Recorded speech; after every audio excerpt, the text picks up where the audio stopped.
இன்னைக்கு நம்ம ரிவ்யூ பண்ண போற vehicle Maruti Suzuki Jimny.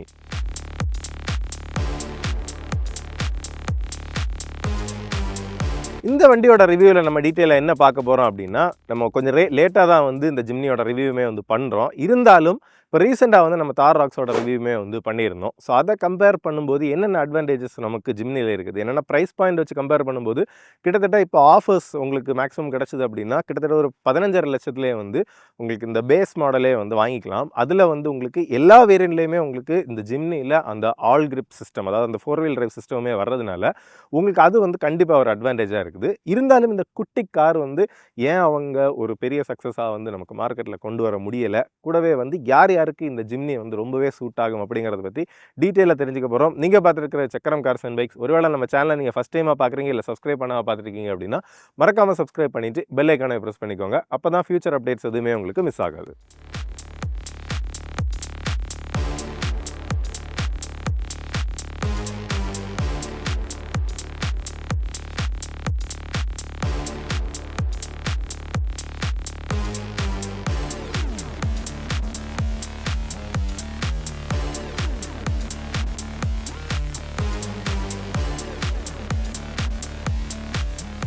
So இந்த வண்டியை பொறுத்தவரை சீட்டா ஆல்ஃபா அப்படின்ட்டு 2 வேரியண்ட்டில் தான் சேலில் இருக்குது. ஸோ இதோட என்ஜினுமே அந்த K15B 1.5 litre natural aspirated engine. இது உங்களுக்கு லாங்கிடியூட்னல் மவுண்டில் வரும். உங்களுக்கு டிஃபால்ட்டாக உங்களுக்கு அதோட ரியர் வீல் டிரைவ் ப்ளஸ் அந்த லோ ரேஞ்ச் கியர் பாக்ஸை நீங்கள் வேணால் எங்கேஜ் பண்ணி 4 லோ போகலாம், இல்லை 4 ஹையுமே போகலாம். அதுக்கான ட்ரான்ஸ்ஃபர் கேஸுமே உங்களுக்கு இருக்குது. ஸோ அந்த ஆல் கிரிப் சிஸ்டம் எல்லா வேரியண்ட்லேயுமே வருது. கூடவே மேனுவல் அப்புறம் ஆட்டோமேட்டிக்குமே வருது. 5 ஸ்பீட் மேனுவல் அல்லது 4 ஸ்பீட் ஆட்டோமேட்டிக்குமே வருது. இன்றைக்கி நம்ம ரிவ்யூ பண்ண போகிற வெஹிக்கிள் பார்த்தீங்கன்னா அந்த 5 ஸ்பீட் மேனுவல் இருக்கக்கூடிய ஆல்ஃபா வேரியன்ட். ஸோ இதோட ஓவரால் அந்த லுக்கை பொறுத்தவரை நம்ம நேரில் நமக்கு ரோட்டில் பார்க்கும்போதே தெரியும் அது ஒரு குட்டியான காராக இருக்குது அப்படிங்கிறது. நல்ல ஒரு பாக்ஸியான ஷேப். உங்களுக்கு ஃப்ரண்டில் பார்த்தீங்கன்னா அந்த சிக்னேச்சரான ஜிம்னி டிசைன், உங்களுக்கு இந்த ஸ்லாட்ஸில் எல்லாமே குரோம் ஹைலைட்டாக கொடுத்துருக்காங்க. நல்ல ரவுண்ட் ஷேப்பில் இருக்கக்கூடிய ஹெட்லாம்ப்ஸ் ப்ளஸ் வாஷருமே வரும் இந்த டாப் அண்ட் வேரியண்ட்டில். லோவர் வேரியண்ட், அதாவது சீட்டா வேரியண்ட்டில் பார்த்தீங்கன்னா நார்மல் ஹெட்லாம்ப்ஸ் ப்ளஸ் வாஷர் வராது. இதிலேயே தான் இண்டிகேட்டர்ஸ் உங்களுக்கு குட்டியாக வருது. இதில் உங்களுக்கு ஃபாக் லேம்புமே வருது. கூடவே நல்லா ரைஸ்டாக அப்படி ஃப்ளாட்டாக இருக்கக்கூடிய ஷார்ப்பான ஒரு பானட் வருது. உங்களுக்கு நல்ல ஒரு ரஃப் அண்ட் டஃப்பான ஒரு கிரில்லுமே வருது. ஸ்கிட் பிளேட் அந்த மாதிரி விஷயங்கள் நம்ம ஆக்சசரியாக வாங்கிக்கலாம். மற்றபடி இதுலேயுமே நிறைய ஆக்சசரிஸ் போட்டிருக்காங்க. இந்த சைடில் இருக்கக்கூடிய இந்த கார்னிஷ் ஆக்சசரி தான். இந்த ஸ்டிக்கரிங் ஆக்சசரி தான். இந்த ஸ்டிக்கரிங்குமே பார்த்தீங்கன்னா உங்களோட அந்த பாடியோட கலருக்கு ஏற்ற மாதிரி அந்த ஸ்டிக்கரோட ஸ்டைலுமே உங்களுக்கு வேரி ஆகும். அப்படியே சைடில் பார்த்தீங்கன்னா அப்படியே ஒரு குட்டியான காராக உங்களுக்கு கிளியராகவே தெரியும். நீட்டாக அப்படி ஆக்சுவலாக ஒரு க்யூட்னஸ் இருக்குது வண்டி கண்டிப்பாக. அதில் எந்த டவுட்டுமே இல்லை. நல்ல போல்டான வீல் ஆர்ச்சஸ் வருது. உங்களுக்கு டயர்ஸை பொறுத்தவரை உங்களுக்கு 195 விட்த் வரக்கூடிய டயர்ஸ் யூஸ் பண்ணியிருக்காங்க. 195/80 15 இன்ச் டயர் யூஸ் பண்ணியிருக்காங்க. பேஸ் வேரியண்ட்டில், அதாவது சீட்டா வேரியண்ட்டில் உங்களுக்கு ஸ்டீல் வீல்ஸும், டாப் வேரியண்ட்டில் உங்களுக்கு இந்த அலாய் வீல்ஸுமே வருது. பிரிட்ஜ்ஸ்டோன் டுவெலர் ஆல்டரைன் டயர்ஸ் உங்களுக்கு டிஃபால்ட்டாக வருது. நல்ல போல்டான பிளாஸ்டிக் கிளாடிங் உங்களுக்கு சைடில் வருது. ஸோ இந்த அடிஷ்னல் டோரில் வரக்கூடிய அந்த கிளாடிங்குமே பார்த்தீங்கன்னா உங்களுக்கு ஆக்சசரியாக வர்றது தான். மற்றபடி நீட்டான பிளாஸ்டிக் கிளாடிங் உங்களுக்கு கீழே போகுது. சைட்லேயுமே அப்படி எல்லாமே பாக்ஸியாக தான். உங்களுக்கு ஃப்ரண்ட் டோர் பார்த்தீங்கன்னா கொஞ்சம் லெந்தாக இருக்குது. இன்னொன்று தாரை கம்பேர் பண்ணும்போது தாரில் ஃபுல்லாகவே அந்த எக்ஸ்போஸ்ட் டைப் ஹிஞ்சஸ் யூஸ் பண்ணியிருப்பாங்க. இது நார்மல் கண்டிஷனில் தான் ஹிஞ்சஸ் உங்களுக்கு வருது, உள்ளாடியே தான் வருது. மற்றபடி அப்ரைட்டாக அப்படி மேலே போகிற ஒரு விண்ட்ஷீல்டு. சைடில் வரக்கூடிய அந்த இண்டிகேட்டர் பார்த்தீங்கன்னா உங்களுக்கு ORVMல கொடுக்காம ஃபெண்டரில் கொடுத்துருக்குறாங்க. ஒரு பாக்ஸி ஸ்கொயராக இருக்கக்கூடிய உங்களுக்கு ORVM ப்ளஸ் வண்டியோட கிரவுண்ட் கிளியரன்ஸை பொறுத்தவரை உங்களுக்கு 210 மில்லிமீட்டர்ஸ் கிரவுண்ட் கிளியரன்ஸ் வருது. அடுத்தது பார்த்தீங்கன்னா அந்த அப்ரோச் டிபார்ச்சர் அப்புறம் ரேம் பிரேக் ஓவர் ஆங்கிள்ஸ் பார்ப்போம். அப்ரோச் ஆங்கிள் அப்படிங்கிறது என்ன அப்படின்னு பார்த்தீங்கன்னா உங்களுக்கு ஃப்ரண்டில் எவ்வளோ தூரத்துக்கு இப்போ ஒரு ஸ்டெப் மாதிரி ஒரு இடத்துல ஏறுறீங்க அப்படின்னா இந்த இப்போ உங்களுக்கு கிரவுண்டுக்கும் அந்த நீங்கள் ஏறுற இடத்துக்கு இருக்கக்கூடியது தான் அப்ரோச் ஆங்கிள் அப்படின்னு சொல்லுவாங்க. அது 36 டிகிரி அப்ரோச் ஆங்கிள் இருக்குது. உங்களுக்கு அது என்ன பண்ணியிருக்காங்கன்னா ஃப்ரண்டில் அந்த ஓவர் ஹேங்கை மினிமமாக குறைச்சி அதை வச்சு தான் அந்த அப்ரோச் ஆங்கிள் மேக்ஸிமம் கொடுப்பாங்க. அப்படியே ரியருக்கு வந்தோம் அப்படின்னா டிபார்ச்சர் ஆங்கிள் பார்த்தீங்கன்னா உங்களுக்கு ரியர் போர்ஷன் இன்னுமே ஷார்ட்டாக இருக்கிறதுனால 46 டிகிரி டிபார்ச்சர் ஆங்கிள் இருக்குது. ஸோ ஸ்டீப்பான இடத்துல நீங்கள் அப்படியே வண்டியை இறக்கி வந்தாலுமே பின்னாடி உங்களுக்கு கிராஷ் ஆகாமல் ஈஸியாக வரும். அடுத்தது பார்த்தீங்கன்னா ரேம்ப் பிரேக் ஓவர் ஆங்கிள் அப்படிங்கிறது. ரேம்ப் பிரேக் ஓவர் ஆங்கிள் என்ன அப்படின்னா நம்ம ஒரு ஸ்ட்ரைட்டான இடத்துலேருந்து ரொம்ப செங்குத்தான ஒரு இடத்துக்கு இறங்குறோம் அப்படின்னா 24 டிகிரி வரைக்கும் அந்த இடத்துல வண்டி கரெக்டாக அடி பிடிக்காமல் அப்படியே ஈஸியாக இறங்கும். அதுதான் ரேம்ப் பிரேக் வராங்களா. அது 24 degrees. Ground clearance 210 millimetres ground clearance. So இது ஒரு லைட் வெயிட்டான ஒரு ஆஃப் ரோடர் அப்படிங்கிறதுனால நமக்கு வண்டியோட கண்ட்ரோல்ஸுமே வந்து லைட்டாக இருக்கும். கூடவே இது எல்லாமே வந்து ஒரு அட்வான்டேஜாக ப்ளே ஆகும். நீங்கள் எங்கேயாவது ஆஃப் ரோட் மாதிரியான இடத்துக்கு போனீங்கன்னா ரியருமே வந்து நல்ல பாக்ஸியான ஷேப். கூடவே வந்து உங்களுக்கு ஸ்பேர் வீல் வந்து பேக்கில் மவுண்ட் பண்ணியிருக்கிறாங்க. இந்த கவர் வந்து பார்த்தீங்கன்னா அடிஷ்னலாக வந்து அவங்க அக்சரியாக போட்டிருக்கிறது தான். மற்றபடி உங்களுக்கு டாப்லேயுமே வந்து ஃபுல்லாகவே அந்த ரிப்ஸ் மாதிரி வந்து உங்களுக்கு கொடுத்துருக்குறாங்க. ரியர் வாஷருக்கான இது வைப்பருமே வந்து கொடுத்துருக்காங்க. ஹை மோடட் ஸ்டாப் லேம்ப் வருது. அப்படியே வந்து ஓப்பன் பண்ணி பார்ப்போம். சில ரிக்வஸ்ட் சென்சார் பார்த்தீங்கன்னா பின்னாடியுமே இதுலேயுமே உங்களுக்கு ரிக்வஸ்ட் சென்சார் இருக்குது. 2 டோர்லேயுமே வந்து ரிக்வஸ்ட் சென்சார் இருக்குது. ஃப்ளாப் டைப்பில் தான் வந்து டோர் ஹேண்டில்ஸ் ஆல் 5 டோர்ஸுக்குமே வந்து உங்களுக்கு வருது. ஸோ பின்னாடி வந்து பார்த்தீங்கன்னா உங்களுக்கு பூட் ஸ்பேஸுமே வந்து டீசெண்டாக என்னென்னா ஒரு 4 பேர் நல்ல கம்ஃபர்டபுளாக இருக்கக்கூடிய கேபின். அதுக்கேற்ற மாதிரி ஒரு டீசெண்டான லக்கேஜ் ஸ்பேஸுமே வந்துருக்குது. இல்லை நீங்கள் 2 பேராக போகிறீங்க, இல்லை 3 பேராக போகிறீங்க, அதுக்கேற்ற மாதிரி நீங்கள் இந்த சீட்டை வந்து 50-50க்கு வந்து ஸ்ப்ளிட் ஃபோல்டிங் வந்து இருக்குது. ஸோ இதை வந்து ஈஸியாக நம்ம புல் பண்ணி ஃப்ரண்டில் வந்து நமக்கு அதை புஷ் பண்ணி போட்டுக்கலாம். ஸோ அப்போ வந்து அடிஷ்னலாக நமக்கு லக்கேஜுமே வந்து கேரி பண்ணிக்கலாம். ஓரளவுக்கு டீசெண்டான ஸ்டோரேஜ் ஸ்பேஸாக தான் இருக்குது. சைடில் வந்து உங்களுக்கு ஒரு அடிஷ்னலாக லைட்டுமே வந்து கொடுத்துருக்குறாங்க. கூடவே வந்து ஒரு 12 வால்ட் சார்ஜிங் சாக்கெட்டுமே வந்து உங்களுக்கு அடிஷ்னலாக ப்ரொவிஷன் இருக்குது. ரியர் உங்களுக்கு அந்த டெயில் லேம்ப் கிளஸ்டர் பார்த்தீங்கன்னா உங்களுக்கு கீழே வந்து கொடுத்துருக்காங்க. பிரேக் இண்டிகேட்டர் அப்புறம் ரிவர்ஸ் வருது. உங்களுக்கு பார்க்கிங் சென்சர்ஸுமே வந்து பார்த்தீங்கன்னா இங்கே கீழே வந்து உங்களுக்கு 2 சைடுமே கொடுத்துருக்காங்க. கேமரா வந்து உங்களுக்கு நம்பர் பிளேட்டுக்கு மேலேயே வந்து சின்னதாக நீட்டாக டக் பண்ணியிருக்காங்க. உங்களுக்கு ஓவராக பாக்ஸியாக தெரியாமல் இருக்க, பாக்ஸியாக தெரிஞ்சாலும் கொஞ்சம் வந்து ஹைட் பண்ண ஒரு 3rd குவார்டர் கிளாஸுமே வந்து கொடுத்துருக்காங்க. உங்களுக்கு இது வந்து ஆக்சுவலாக ஏரினஸை விட அந்த ஒரு லுக்குக்காக தான் வந்து வருது. ஓவரால் இந்த வண்டியோட டிசைன் பார்த்தீங்கன்னா நல்ல பாக்ஸியாக குட்டியாக க்யூட்டாக இருக்குது அப்படிங்கிறது என்னோட கருத்து. உங்களோட கருத்து என்ன அப்படிங்கிறத கமெண்ட் செக்ஷனில் சொல்லுங்கள். உங்களுக்கு டோரை பொறுத்தவரையிலுமே பார்த்தீங்கன்னா நல்ல ஒய்டாக வந்து ஓப்பன் ஆகுது. ஏறுறதுக்கும் ஈஸி தான். அது ரொம்ப டால் கிடையாது வண்டி, அதனால வந்து ஏறுறதுக்கும் ரொம்பவே ஈஸியாக தான் இருக்குது. அந்த மெட்டல் குவாலிட்டி எல்லாமே வந்து உங்களுக்கு ஒரு ஸ்டெப் ஹையராக தான் வந்து இருக்குது. டாப் வேரியண்ட்டில் உங்களுக்கு 6 ஏர் பேக்ஸுமே வந்து அவைலபிளாக தான் இருக்குது. ஸோ அதுவுமே வந்து ஒரு ஆடட் அட்வான்டேஜில் ஒரு சேஃப்டி விஷயத்தில் வந்து நம்ம கவலைப்படாமல் இருக்கிறதுக்கு ஒரு நல்ல விஷயமா இருக்கும். அடுத்ததாக இப்போது இன்டீரியர் ஓவரால் வந்து பார்ப்போம். எவ்ரிதிங் வந்து அப்படி கொஞ்சம் ரஃப் அண்ட் டஃப்பாக தான் வந்து உங்களுக்கு இன்டீரியருமே வந்து வருது. எல்லாமே ஹார்ட் பிளாஸ்டிக்ஸாக இருக்குது. இதில் பார்த்தீங்கன்னா நல்ல ஹார்டான ஒரு பிளாஸ்டிக்கில் உங்களுக்கு கிராப் ஹேண்டில் மாதிரி கொடுத்துருக்காங்க. இதில் ஒரு சின்ன ஸ்டோரேஜ் ஸ்பேஸ், அதுக்கப்புறம் இதில் வந்து டீசெண்டான ஒரு க்ளவ் பாக்ஸ் வருது. உங்களுக்கு ஆல்ஃபா வேரியண்ட்டில் வந்து 9 இன்ச் வரக்கூடிய டச் ஸ்க்ரீன் சிஸ்டம் வருது. அதே நேரத்தில் வந்து சீட்டா வேரியண்ட்டில் பார்த்தீங்கன்னா உங்களுக்கு 7 இன்ச் வரக்கூடிய அந்த ஸ்மார்ட் ப்ளே டச் ஸ்க்ரீன் சிஸ்டமுமே வந்து வரும். இதில் கீழே வந்து உங்களுக்கு ஏசி வென்ட்ஸ் உங்களுக்கு கொடுத்துருக்காங்க. ஹசார்ட் லேம்புக்கான சுவிட்ச். லெஃப்ட் சைடு அந்த ஏசி வெண்ட்டுமே பார்த்தீங்கன்னா ஒரு டர்பைன் ஷேப்பில் ஒரு ரவுண்ட் ஷேப்பில் வந்து கொடுத்துருக்காங்க. நீட்டாகவே வந்து இருக்குது. இந்த டச் ஸ்க்ரீன்லேயுமே வந்து பார்த்தீங்கன்னா ஆண்ட்ராய்ட் ஆட்டோ, ஆப்பிள் கார்ப்ளே ரெண்டுமே வருது. கூடவே டச்சோட ரெஸ்பான்ஸுமே வந்து பரவாயில்ல, உங்களுக்கு டீசெண்டாக தான் இருக்குது. ஆடியோ சிஸ்டமுமே வந்து சவுண்ட் குவாலிட்டி நல்லாவே தான் இருக்குது. அதுக்கப்புறம் கீழே உங்களுக்கு ஏசிக்கான கண்ட்ரோல்ஸ் வருது. உங்களுக்கு லோவர் வேரியண்ட்டில் வந்து உங்களுக்கு மேனுவல் ஏசி வந்து வரும். இதில் வந்து உங்களுக்கு அந்த ஆட்டோமேட்டிக் ஏசியுமே வந்து கொடுத்துருக்காங்க. Temperature control, fan speed control, front and rear defogger, circulation, அதுக்கப்புறம் வந்து கீழே உங்களுக்கு ட்ராக்ஷன் கண்ட்ரோல் ஆஃப் பண்ணுறதுக்கானது. பவர் விண்டோஸ்க்கான சுவிச்சஸ் வந்து பார்த்தீங்கன்னா உங்களுக்கு இங்கே லெஃப்ட் அண்ட் ரைட்டில் தான் வந்து உங்களுக்கு ஃப்ரண்ட்டுக்கான பவர் விண்டோ சுவிச்சஸ் இருக்குது. டிரைவர் பவர் விண்டோ மட்டும் வந்து அந்த ஆட்டோமேட்டிக் ஒன் டச் டவுனுமே வந்து கொடுத்துருக்காங்க. இது வந்து ஹில் டிசென்ட் கண்ட்ரோலுக்கானது. அதாவது ரொம்ப செங்குத்தான ஒரு இறக்கத்தில் போகும்போது அந்த என்ஜின் பிரேக்கிங் மேக்ஸிமம் அதை அப்ளை பண்ணி அந்த டார்க்லேயே வந்து நம்ம பிரேக் பண்ணாமல் இறங்குறதுக்கான ஒரு ப்ரொவிஷன். 12 வால்ட் சார்ஜிங் சாக்கெட், அதுக்கப்புறம் ஒரு யூஎஸ்பி. இதில் வந்து உங்களுக்கு கீ போட்டுக்கிறதுக்கு ஒரு சின்ன இது வந்து வச்சுருக்காங்க. அதுக்கப்புறம் கியருமே பார்த்தீங்கன்னா இப்போ இருக்கிற நிறைய வண்டிகளில் இந்த மாதிரி ஒரு பஃபிங் நம்ம பார்க்க மாட்டோம். இதுவுமே வந்து நல்லா இருக்குது. கியர்வே வந்து ஆக்சுவலாக வண்டி ஓட்டிகிட்டு தான் வந்தோம். கியருமே வந்து கொஞ்சம் என்ன சொல்கிறது, அப்படி ஒரு மெக்கானிக்கல் ஃபீல் வந்து கொடுக்குது. கொஞ்சம் ஓல்டு ஸ்கூலாக தான் வந்து இருக்குது. அதுக்கப்புறம் உங்களுக்கு அந்த 4 வீல் டிரைவ் ஸ்விட்ச் பண்ணிக்கிறதுக்கான அந்த ட்ரான்ஸ்ஃபர் கேஸ் இருக்குது. ஸோ இப்போது 2Hல வந்து இருக்குது. நீங்கள் ஒரு புல் பண்ணிக்கிட்டீங்க அப்படின்னா 4H ஆக்டிவேட் ஆகும். அதுக்கப்புறம் ப்ரெஸ் பண்ணி ரியர் போட்டிங்கன்னா 4 லோ வந்து ஆக்டிவேட் ஆகும். இப்போ 4H, இப்போ வந்து 2H, 2 வீல் டிரைவ் மோட்டில் தான் வந்து நம்ம இது வரைக்கும் ஓட்டிகிட்டு வந்தோம். அதுக்கப்புறம் ஹேண்ட் பிரேக், உங்களுக்கு அந்த விண்டோ ரோல் பண்ணுறதை வந்து லாக் பண்ணுறதுக்கான இது. அதுக்கப்புறம் ரியருக்கான பவர் விண்டோ சுவிச்சஸுமே வந்து இதில் இருக்குது. ஒரு சின்ன நெகட்டிவ் என்ன சொல்லலாம் அப்படின்னா ஸ்டோரேஜ் ஸ்பேசஸ் ஓவரால் வந்து கொஞ்சம் கம்மியாக இருக்கிறத மாதிரி தான் இருக்குது. இப்போ பாட்டில் ஹோல்டர் அப்படின்னு பார்க்கும்போது இங்கே சென்டரில் மட்டும்தான் வந்து ஒரு 1 லிட்டர் பாட்டில் வச்சுக்கிறதுக்கான ஸ்பேஸ் வந்து ஒரு 2 பாக்ஸாக வந்து கொடுத்துருக்காங்க. ரெண்டுமே ஈக்குவல் ஷேப் தானா? இது கொஞ்சம் ஆமாம், ரெண்டுமே வந்து ஆல்மோஸ்ட் ஈக்குவல் ஷேப்பு தான். 1 லிட்டர் பாட்டில் வந்து ஓரளவுக்கு வச்சுக்கலாம். இதுவுமே வந்து கரெக்டான அந்த 1 லிட்டர் பாட்டில் அளவுக்கு ஸ்பேஸ் இல்லை, பட் கொஞ்சம் நமக்கு அட்ஜஸ்ட் பண்ணி வச்சுக்கிறது மாதிரி வந்து இருக்கும். ஸ்டியரிங் பார்த்தீங்கன்னா இந்த டாப் வேரியண்ட்டில் உங்களுக்கு லெதர் ரேப்பிங்குமே வந்து கொடுத்துருக்காங்க. கூடவே க்ரூஸ் கண்ட்ரோலுமே வந்து உங்களுக்கு இந்த டாப் வேரியண்ட்டில் வருது. லெஃப்ட் சைடில் இருக்கிறது வந்து உங்களுக்கு சேமாக தான், அந்த ப்ளூடூத் அப்புறம் டெலிஃபோனிக் கண்ட்ரோல்ஸ் வந்து 2 வேரியண்ட்டுக்குமே வந்து சேமாக தான் இருக்கும். ஸ்டாக்ஸை பொறுத்தவரை லெஃப்ட் சைடில் வந்து உங்களுக்கு வைப்பருக்கான ஸ்டாக், அதுக்கப்புறம் ரைட் சைடில் உங்களுக்கு இண்டிகேட்டர் அப்புறம் ஹெட்லாம்புக்கான இதுவுமே வந்து கொடுத்துருக்காங்க. அதுக்கப்புறம் டயல்ஸை பொறுத்தவரை உங்களுக்கு கொஞ்சம் கன்வென்ஷனல் ஒரு ஸ்டைலில் வந்து லெஃப்ட் அண்ட் ரைட்டில் உங்களுக்கு அந்த ஸ்பீடோமீட்டர் அப்புறம் டாக்கோமீட்டர் வந்து ரீட் அவுட் இருக்குது. நடுவில் வந்து ஒரு எல்சிடி யூனிட் மாதிரி கொடுத்து அதில் வந்து உங்களுக்கு ஆவரேஜ் ஃபியூல் எக்கானமி, அந்த சீட் பெல்ட்டுக்கான வார்னிங், அப்புறம் வந்து வேரியஸ் இன்ஃபர்மேஷனை வந்து நம்ம இங்கே ரைட்டில் இருக்கிற இந்த பட்டனை வந்து ப்ரெஸ் பண்ணிக்கிட்டிங்க அப்படின்னா டாகிள் பண்ணி வேரியஸ் இன்ஃபர்மேஷன் வந்து பார்த்துக்கலாம். கீழே வந்து உங்களுக்கு ஃபியூல், அதுக்கப்புறம் டாப்பில் வந்து உங்களுக்கு கிளாக், அப்புறம் ஆம்பியன்ட் டெம்பரேச்சருமே வந்து காமிக்குது. சீட்ஸை பொறுத்தவரையிலுமே வந்து டீசெண்டான அண்டர்தே சப்போர்ட்டுமே வந்துருக்குது. சைட் போல்ஸ்ட்ரிங் மட்டும் வந்து கொஞ்சம் இன்னும் பெட்டராக இருந்திருக்கலாம் அப்படின்னு வந்து ஃபீல் ஆகுது. மற்றபடி ஓகே தான். சீட் வந்து பார்த்தீங்கன்னா ரெக்லைன் அட்ஜஸ்ட் வந்து கொடுத்துருக்காங்க, பட் ஹைட் அட்ஜஸ்ட் வந்து இல்லை. ஆனாலுமே டீசெண்டான அளவுக்கு ஒரு கமாண்டிங்கான பொசிஷனில் தான் வந்து நம்ம இருக்கிறோம். அது டிரைவிங்கில் வந்து கிளியராக நம்ம பார்க்கலாம்.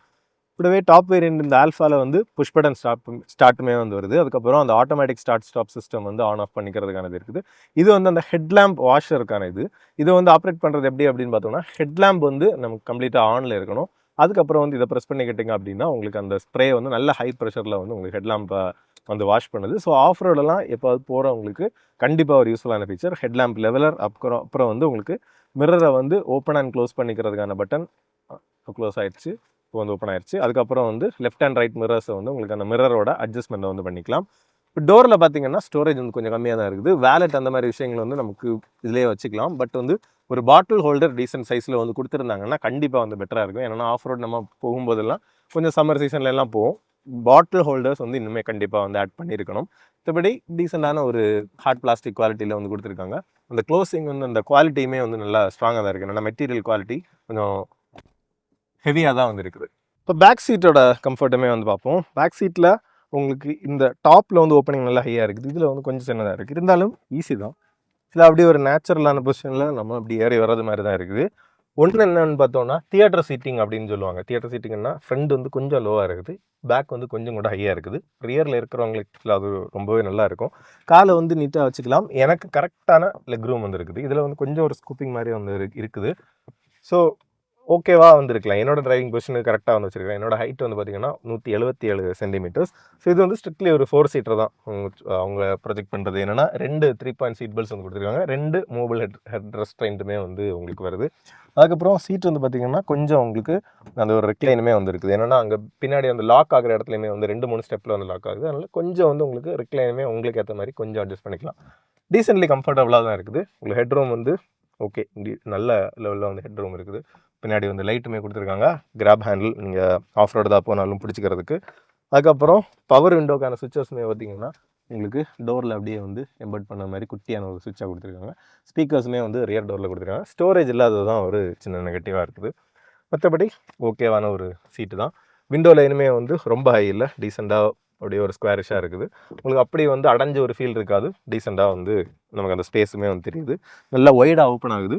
ஏறதுக்கு இறங்குறதுக்கு டு பி ஃப்ராங்க் ரொம்பவே ஈஸியாக தான் இருக்குது. இன்னுமே பார்த்தீங்கன்னா கேம்பிங்கான ஆக்சசரிஸாக வந்து உங்களுக்கு டென்ட் எல்லாமே வந்து அந்த ஜிம்னி பிராண்டிங்லேயே வந்து அவங்க செல்லும் பண்ணுறாங்க.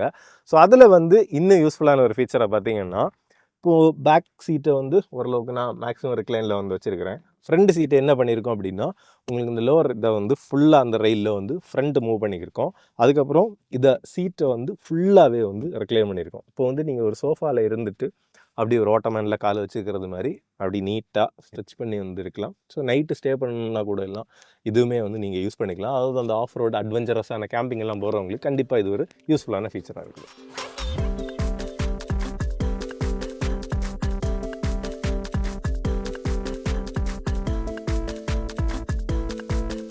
இப்போ என்ஜின் பேயுமே வந்து பார்ப்போம்.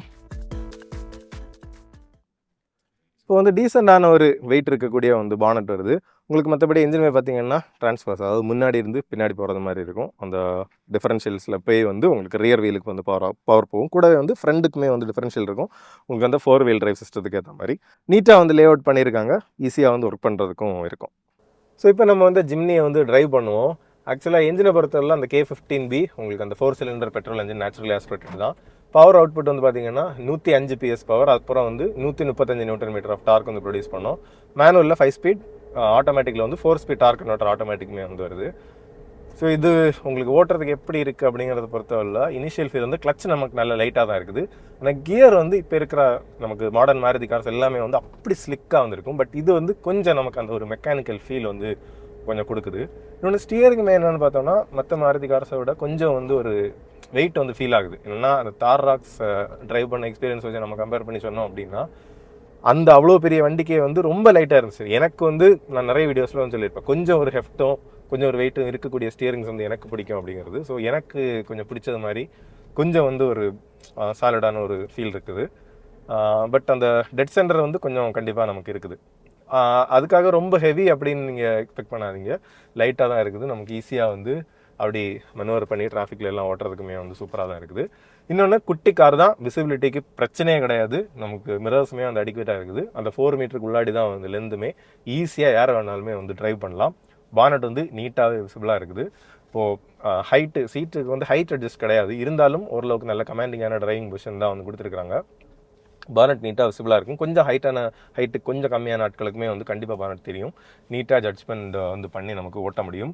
இன்னொன்று என்னென்னா அந்த என்ஜினோட டார்க் மேக்ஸிமம் வந்து அந்த எவ்வளோ லோவர் எண்டில் ப்ரொடியூஸ் பண்ண முடியுமோ அப்படி வந்து டியூன் பண்ணியிருக்கிறாங்க. இப்போ பார்த்தீங்கன்னா இவ்வளோ தூரம் வந்து செகண்ட் கியர் தான், 10 கிலோமீட்டர் ஸ்பீடில் தான் வந்து நம்ம அப்படி லைட்டாக வந்து நம்ம மூவ் பண்ணிகிட்டு இருக்கோம். ஸோ வந்து எந்த பிரச்சனையுமே இல்லாமல் செகண்ட் கியரில் லைட்டாக ஆக்சிலரேஷன் கொடுக்குறேன், அப்படியே வந்து கிளச்சை மாடுலேட் பண்ணுறேன். சூப்பராக வந்து நமக்கு அந்த ட்ராக்ஷன் கிடச்சிட்டே இருக்குது. ஸோ அது வந்து ஒரு நல்ல விஷயம் தான் நமக்கு. இப்போ இந்த இடத்துல பார்த்தோன்னா நமக்கு பயங்கரமான ஒரு ஆஃப் ரோடு இல்லைனாலும் கொஞ்சம் வந்து ஆஃப் ரோடு கொஞ்சம் நமக்கு இறங்கி ஏறுற மாதிரி வந்து இருக்குது. இப்போ இதில் வந்து நான் வந்து அந்த 4 ஹை வந்து என்கேஜ் பண்ணிக்கிறேன். அப்போ வந்து நமக்கு ஃப்ரண்ட் வீலுமே வந்து அந்த ட்ராக்ஷன் கிடைக்கிறதுனால அது நல்லாவே இருக்கும். இப்போ வந்து 4 லோ நம்ம என்கேஜ் பண்ணிட்டோம் அப்படின்னா உங்களுக்கு ட்ராக்ஷன் கண்ட்ரோல் ஆட்டோமேட்டிக் ஆஃப் ஆகுது. ஜஸ்ட்டு கிளச்சில் இருந்து கால் எடுத்திருக்கேன், அதுவே வந்து அப்படி ஸ்மூத்தாக நீட்டாக வந்து ட்ராக்ஷன் கொடுத்து போகுது. லைட் ஆக்சிலேட்டர் கொடுத்தாலும் நமக்கு ரொம்ப அடிஷ்னலான அந்த டார்க் வந்து நமக்கு ஃபீல் ஆகுது.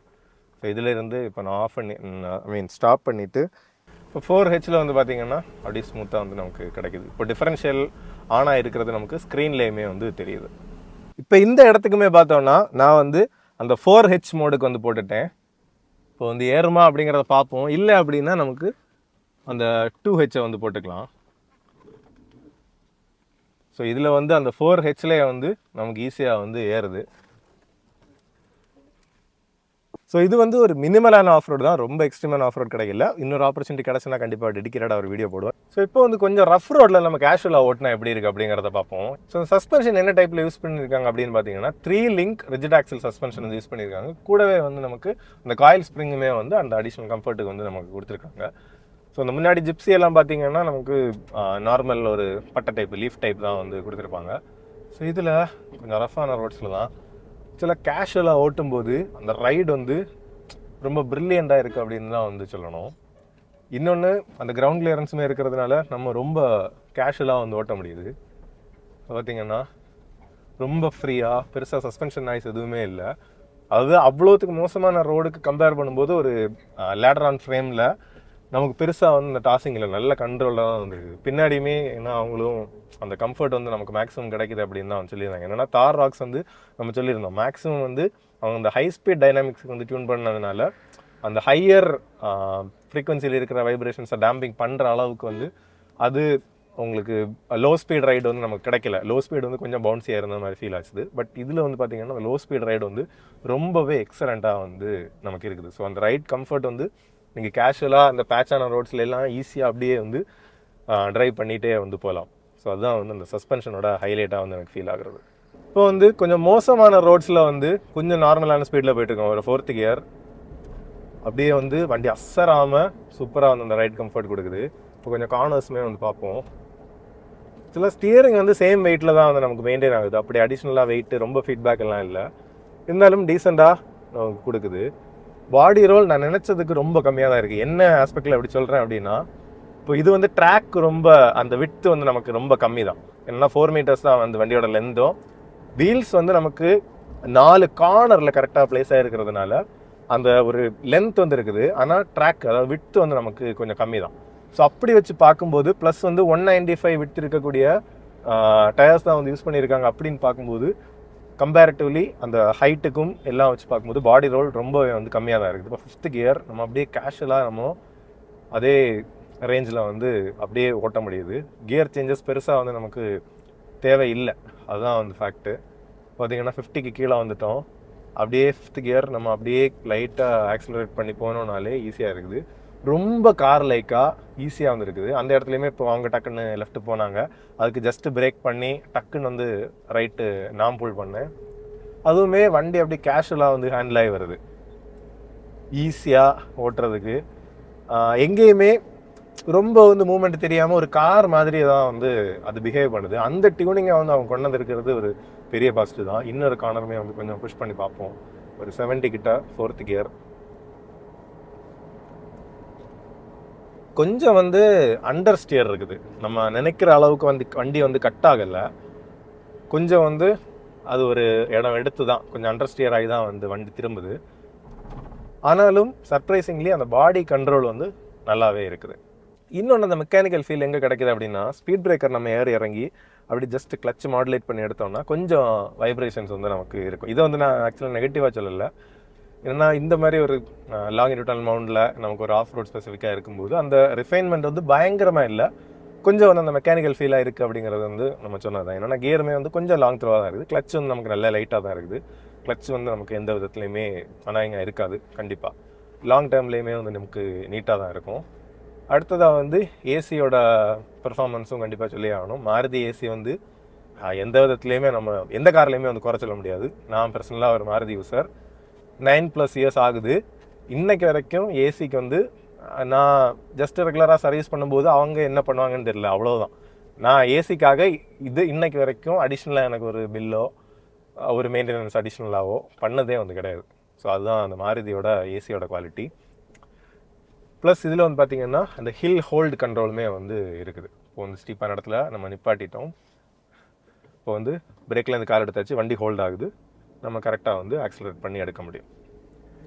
இப்போ வந்து ஹைவே நம்ம ஏறிட்டோம்,